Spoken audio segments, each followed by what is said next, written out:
Depression in America, it's an epidemic. It's on every corner of every main street in this nation.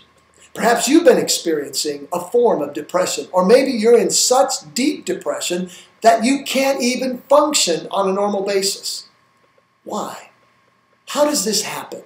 Psychologists or psychiatric treatment would say that it could be chemical, and often it is, but most of the time it's circumstantial. It's things that we find happening in our life that seem to be overwhelming us, and suddenly we're enslaved to circumstances. And we respond in the like fashion, that there's no hope, that we're in despair, and that there's no way out. You know, that's what the enemy wants to do. The enemy of our soul. He wants to create an environment of darkness, of hopelessness. He wants to create through circumstances a shroud, if you will, a blanket of hopelessness. This was the story of a man in the Bible that talked about him living in a city called the Gadarenes. He was living in tombs. He was crying out and cutting himself. He was naked. He was a man that could not be restrained with ropes or chains. Some say he had gone mad. You know, that man was encountered by the giver of life, the Lord Jesus Christ.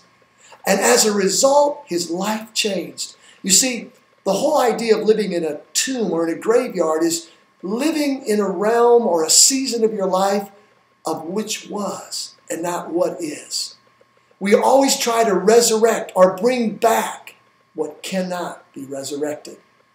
Cutting and crying, the pain so deep in your life that if you can somehow just cause a more prominent or eminent pain in your life by injury, it would somehow numb the internal suffering. That was his plight. That was his condition.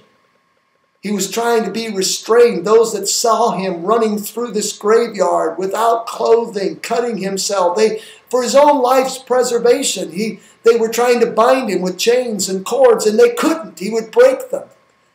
And that speaks of our attempt during these times of deep depression to turn to alcohol, to turn to drugs, to turn to some illicit lifestyle, thinking that it would satisfy the inward pain that we're experiencing.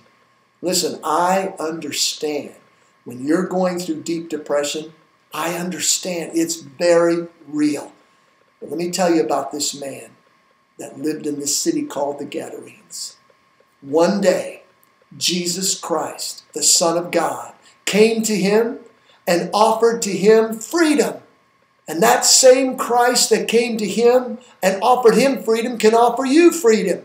You see, he began to speak to that environment. He spoke to that shroud of darkness around this man's life. And suddenly, he was sitting, he was clothed, and he was in his right mind. I want to offer you today a way out of depression, especially as we now face these moments of holiday blues. For some people, Thanksgiving and Christmas is some of the most difficult times in the entire year. But don't live in the past. You've got a future. You have a hope in God.